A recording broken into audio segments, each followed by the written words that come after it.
Bonjour à tous. Je vais aborder un sujet qui est de loin lié à l'immigration, les coiffeurs. Vous allez me dire, eh bien oui, c'était hier, même ciseaux, pas les mêmes règles. Donc hier 30 juin, les coiffeurs en couleur se sont réunis, place de la Bastille à Paris, pour faire entendre leur voix, et plus précisément leur ras-le-bol. Ils étaient 350 à marcher, sous la chaleur écrasante de ce mois de juin caniculaire. Pas de casse, bien entendu, les forces de l'ordre encadrent le cortège sans le moindre heurt, des sifflets, des slogans, des applaudissements. Voilà, les professionnels de la coiffure dénoncent des charges qu'ils jugent insoutenables et pointent du doigt une concurrence déloyale incarnée, selon eux, par les barbiers sans diplôme et parfois non déclarés qui fleurissent dans les grandes villes. Évidemment, dans le cortège, vous pouvez interroger des tas de gens, les témoignages se ressemblent, les salons traditionnels n'arrivent plus à faire face à cette concurrence. Donc ils se sont quand même regroupés, mobilisés, et ça devient compliqué pour eux de vivre en faisant ce métier. Il y a des patrons qui travaillent jusqu'à 50 heures par semaine et ça ne suffit pas toujours. Les charges sont devenues prohibitives, les hausses de charges successives rendent la situation intenable. Les patrons nous disent on n'arrive plus à recruter parce qu'on n'a pas de quoi payer nos salariés. Toutes les charges ont augmenté. On ne peut pas augmenter les prix des prestations parce qu'on perdrait de la clientèle. Les tarifs déjà pratiqués dans les salons sont déjà critiqués pour leur niveau jugé relativement élevé. Et c'est difficile d'agir autrement. Et les pouvoirs publics ne font rien pour sauver cette profession. Il faut savoir, c'est quand même un métier très très dur, debout toute la journée. Et ben moi, je suis toujours curieux, donc quel que soit l'endroit où je me trouve, je discute toujours avec un professionnel.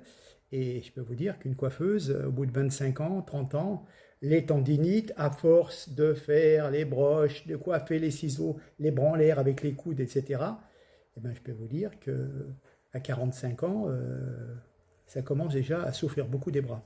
Je ferme la parenthèse, mais il faut quand même le savoir. Hein, c'est pas juste oh, je me fais belle et tout, je mets des bigoudis et tout. Il faut se le faire quand même. Hein. Et cette station debout, si c'est pas évident. Voilà. Ce qui se passe, c'est qu'il y a une montée en puissance de certains établissements hors cadre, avec une concurrence déloyale. Certains salons déclarent rien, n'ont pas d'employés déclarés, et il y a des coupes à 10 euros. Souvent, ça peut être même des trafics dissimulés, si vous voulez. C'est un moyen, comme certains kebabs, de blanchir de l'argent. Hein. On ouvre un salon, on dit qu'on a fait 100 coupes dans la journée, même si on en a fait 10, et ça permet de remettre de l'argent et après de le blanchir. Hein. Et puis, la coiffure, c'est le seul métier artisanal à 20% de TVA. Il semblerait que les maçons, les peintres, etc. sont à 10%. Voilà. Ça représente quand même 6 milliards de chiffre d'affaires, 1 million de visites par jour. 1 million de Français vont chaque jour chez le coiffeur. Voilà. Et on ne fait rien pour sauver cette profession.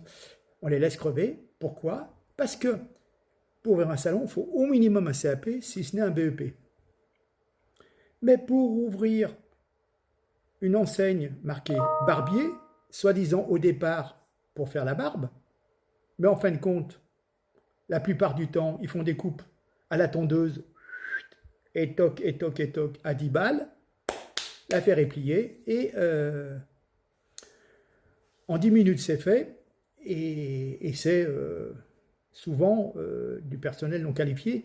J'ai souvenir de quelqu'un qui m'avait raconté être présent dans un salon, et la police est arrivée pour un contrôle, et tous les employés, les 3 ou 4 employés qu'il y avait, sont partis en courant, car aucun n'était déclaré.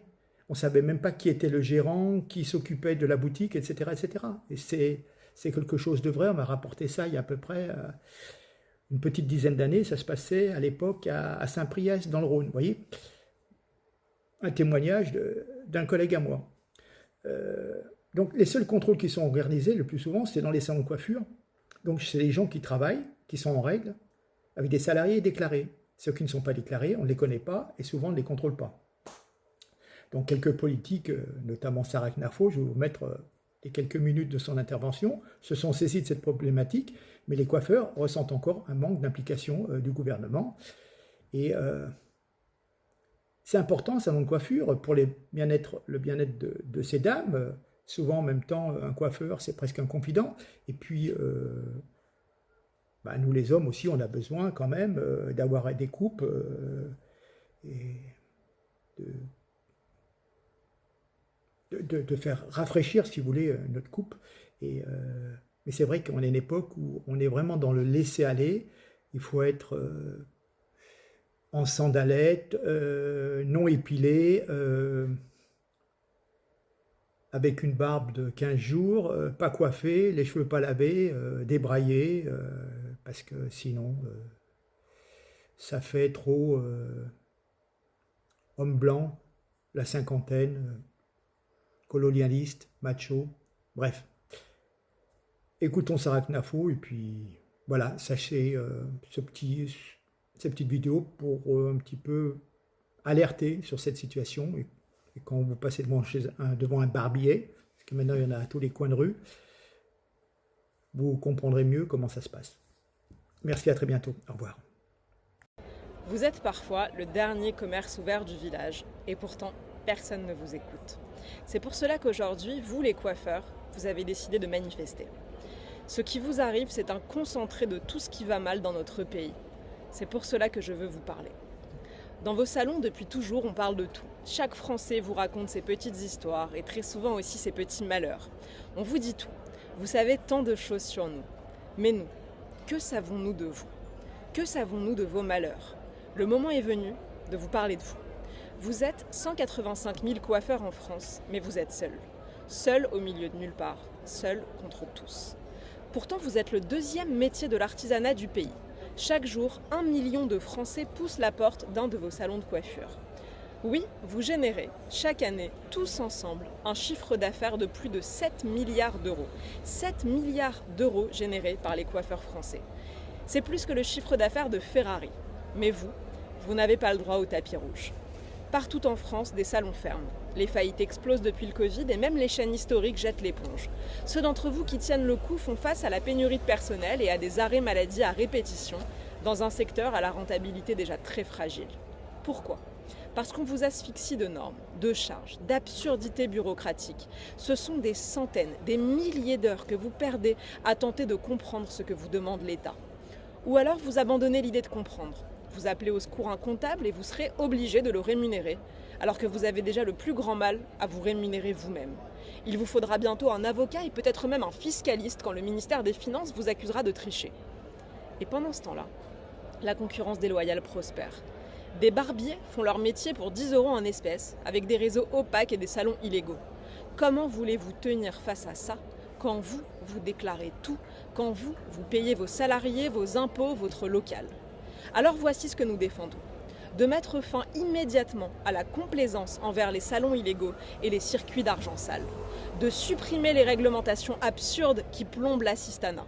De baisser drastiquement les charges sur les salaires car il n'est pas normal que vous déboursiez autant et que vos salariés reçoivent si peu. De baisser l'impôt sur les sociétés à 15% maximum de vos bénéfices. Ce que vous demandez, ce n'est pas un traitement de faveur. C'est tout simplement qu'on vous laisse une chance de continuer. Vous, les coiffeurs, vous nous connaissez par nos prénoms.